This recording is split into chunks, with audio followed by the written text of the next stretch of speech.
Hello, good morning. This is Dr. Iftikhar Ahmed Ansari, Department of Political Science, Aligarh Muslim University, and today I am going to talk about federalism. And in this presentation, I'll be talking about advantages, disadvantages, future of federalism as such. So, starting with advantages of federalism, in my previous two videos, I have already talked about its meaning, theories, and its prerequisites and its essentials. So, today it's advantages that I am going to focus upon. So, federalism is a device which has rendered immense service in the past, and it may still continue to render those services, and may still render in knitting together under a common government the people whose political interests are alike. Now, many regard it as a panacea for so many economic and political ills from which the world suffers today, and even envisages the scheme of a world federation. So, without going into the realm of political speculation regarding the feasibility of a world federation and accepting federalism as it is, it can be said that small independent states cannot exist in the midst of most competing states, and they find a good substitute in a federal system of government which brings them the advantage of union while retaining their political autonomy at the same time.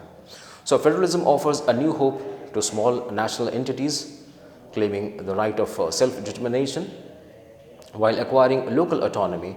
As a constituent unit of a federation, they save themselves from the risk of perpetual insecurity that haunts the smaller sovereign states in the presence of competing international politics. Now, in fine, a large country's federalism is calculated to afford scope for local development and administrative experimentations to localize discord, to prevent any kind of apoplexy at the center or amnesia at the circumference, and to checkmate the tendency of metropolis to absorb all control.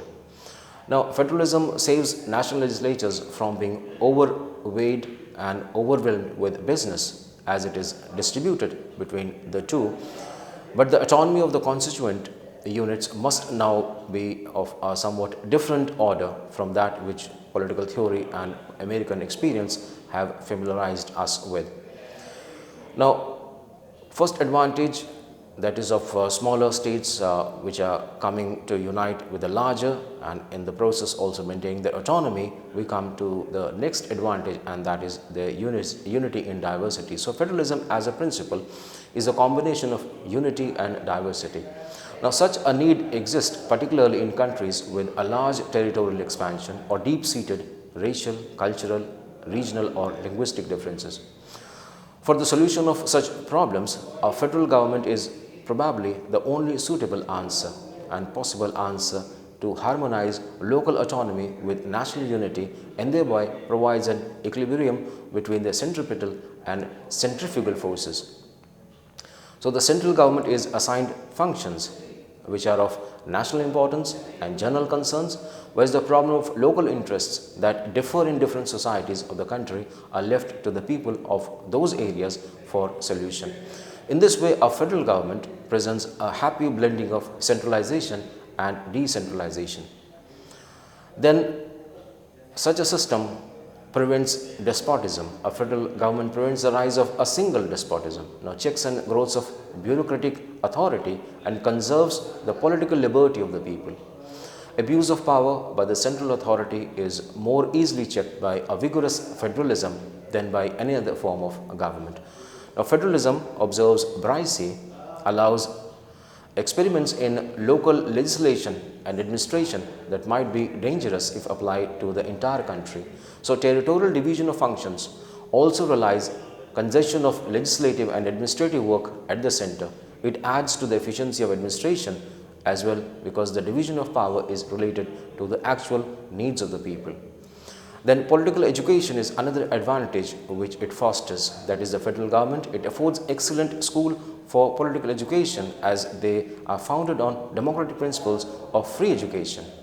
So, free criticism and representative institutions. Now, each citizen has a full-pledged miniature government relatively near the very place the citizen is residing, and that makes him grow interest into that administration or that availability of resources. So, he is encouraged to take greater interest and initiative in public affairs, thus this needs and his needs and aspirations are also better satisfied by participating in that.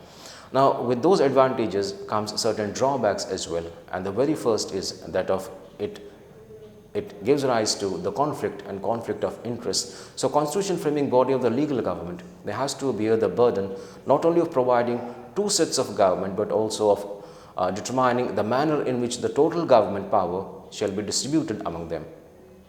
Now, this is a task of such difficulty that satisfactory performance of it at one time is almost an impossibility. What might formerly have been safely left to the separate unit may, with the lapse of time and changed conditions and circumstances, they demand a national regulation and decision. Now, this leads to bitter contest regarding the jurisdiction of two governments, and the political history of United States and other federal countries is marked by such controversies.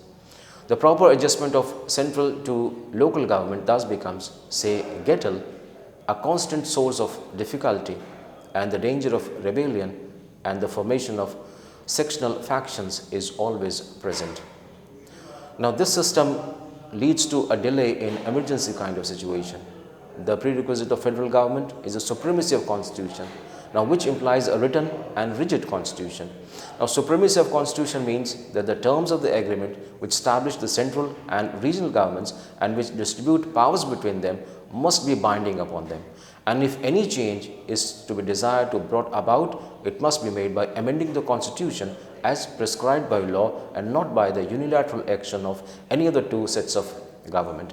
But the process of amending a federal constitution being difficult and circuitous, it is not possible to get the desired results as and when the needs of the people and the country demand. So, it's also possible that the capricious policy of a number of regional governments may create unnecessary difficulties in the passage of the amendment. So, all constitutional amendments in the United States, it requires ratification by 3/4 of the states after having been passed by 2/3 majority of Congress.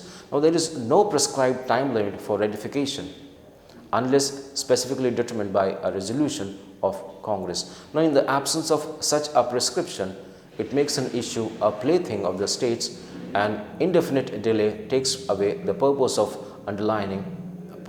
which is underlining the amendment.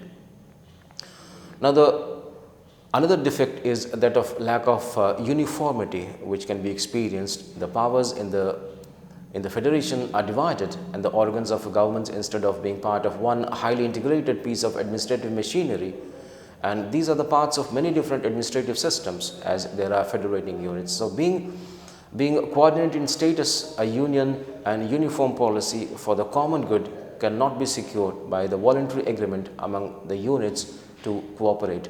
So, it is something which is often difficult, if not impossible, to secure.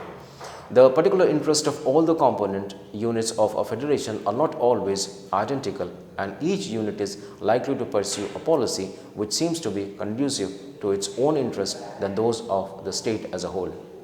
So, more serious still, this divergence of interest may bring several units into sharp conflict with one another, and collectively into conflict with the central government. Even when there is no conflict of interest, great loss often results when a given job is not to be done under a single direction and there is unnecessary delay in getting it done. Now, there is another defect, that is of inherent consistency in the conduct of foreign affairs, especially the federal government. They exhibit inherent weaknesses and inconsistencies. The experience of the United States in particular has shown that the individual members of a federal union, by virtue of their reserved power over the rights of person and property, may embarrass the national government in enforcing their treaty obligations in respect to the alien residing in the United States. When internal differences are carried into the foreign relations, the national governments lose their international prestige, and a fluctuating foreign policy leads to manifold troubles. So, a federation becomes a weak government both internally and externally. Similarly, in times of war, the federal government may sometimes be found lacking in promptness of decision and firmness of action due to the multiplicity of powers which a national emergency of this kind demands. It was perhaps for this reason that Adolf Hitler altered Germany from a federal to a unitary state in 1934. So federal government is also financially expensive since there is much duplication of administrative machinery and the procedure. There are as many sets of legislatures, courts and administrative departments with ministers and ministries as there are number of units which come together composing a federation, plus the top heavy identical institutions at the center. So all these functions within the framework of democratic machinery, which is often cumbersome and usually expensive.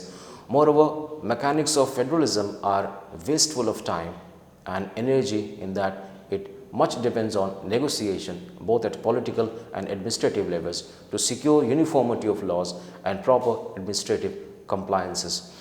And then there is always a possibility of secession which remains through the federation, which is irrevocable indeed, yet the possibility remains. The regional loyalties, they seldom die, and linguistic differences even remain uppermost. There is a conflict of economic interest too. Then there are racial prejudices. The American Civil War and the collapse of Soviet Union in 1991 are reminders of such tendencies. So the United Arab Republic disintegrated with the separation of Syria. Now it will be a sad development in the career of federalism if at all it ever happens. So India is also torn asunder into the linguistic states, 25 in number, that it has created with territorial, economic and cultural disputes. It plagues the solidarity of the nation. Now recent events in northeast region, particularly in Assam, Punjab, J&K, shows that Indian nationalism is fragile, and the federal setup, although 76 years old, has not helped to dissipate the separatist tendency. As a result, we find there is a tendency towards centralization. Now, the theory and practice of federalism has undergone a radical change, and the fact of the matter is that all federal politics, there has been a steady movement to counter the disadvantages resulting from a constitutional distribution of power by progressively increasing the power of the central government.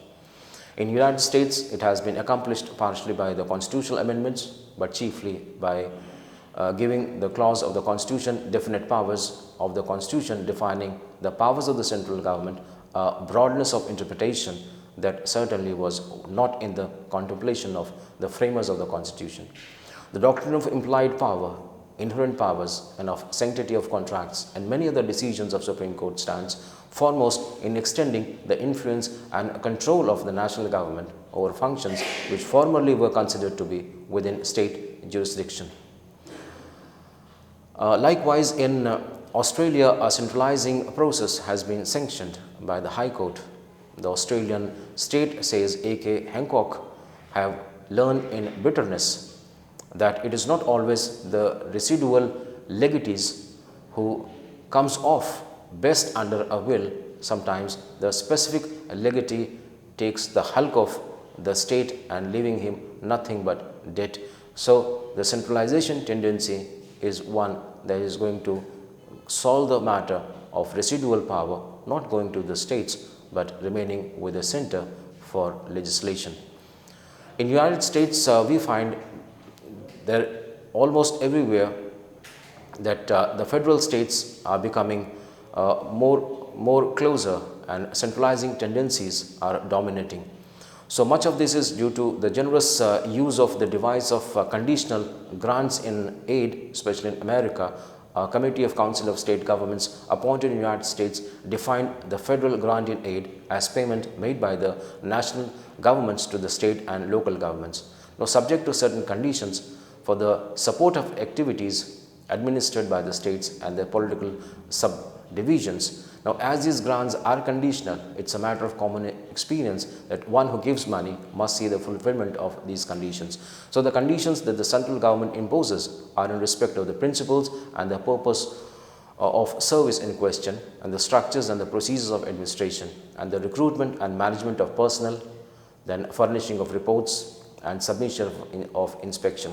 So, grant in aid accordingly offers a middle ground between the direct federal assumption of certain states and local functions and their continuation under exercise and exclusive control of the state and local financing with haphazard coverage and diverse standards. Now, it makes possible the achievement of national minimum standards, yet retain the most of the benefits of administration close to the people. In the Indian Constitution, it makes a wider departure from traditional theory of federalism since the Constitution became operative in 1950. Now the bias has increasingly been towards the centralization.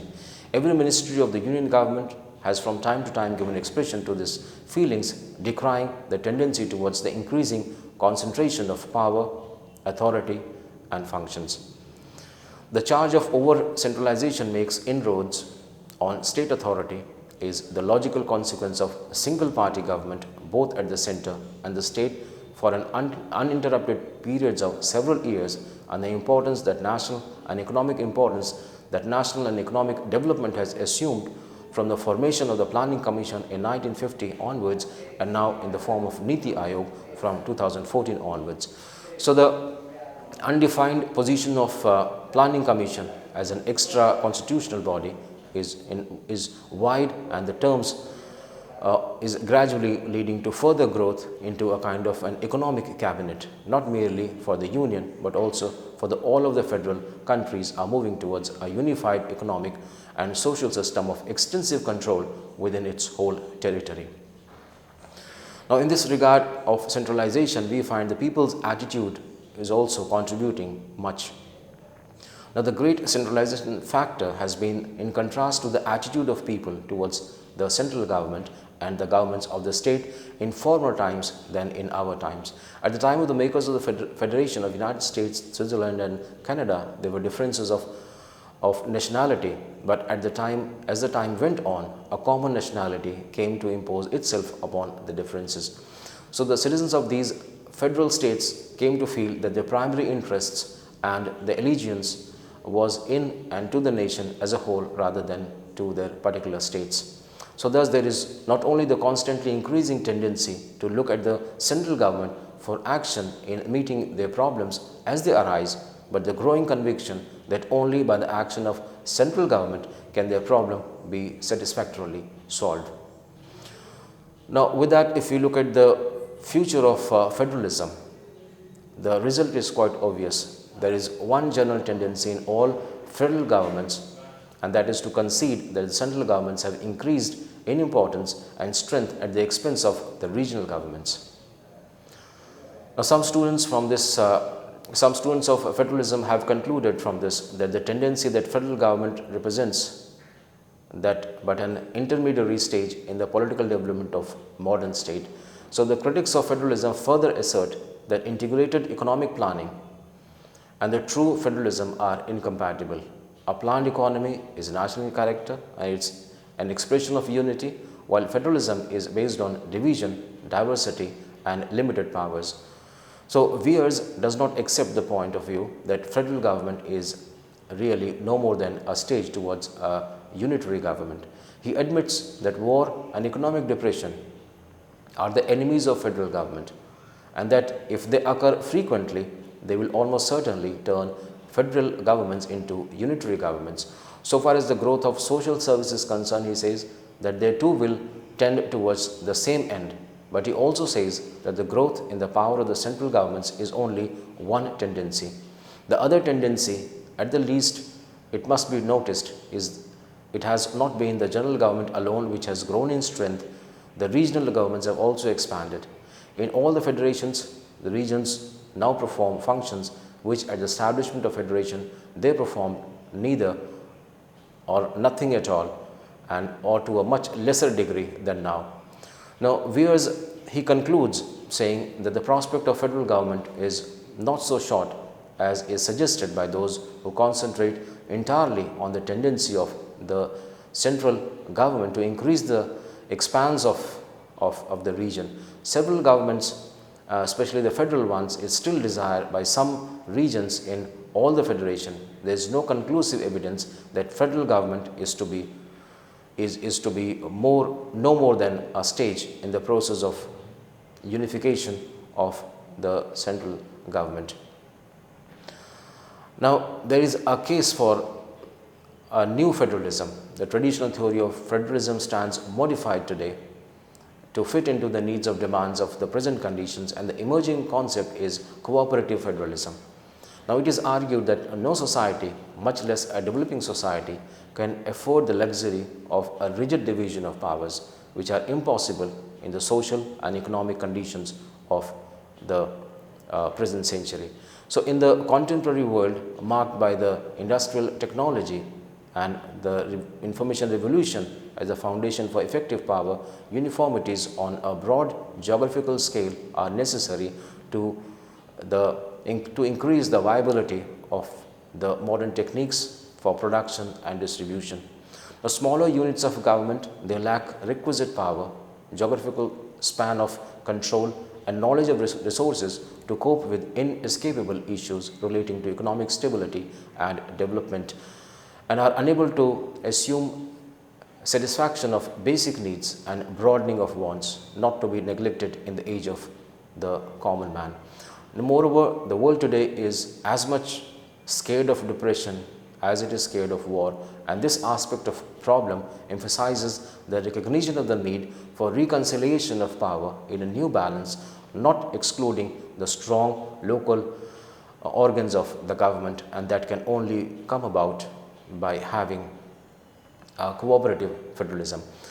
So, in conclusion, what can be said is that federalism in fact has made an important contribution to the solution of world's political problems.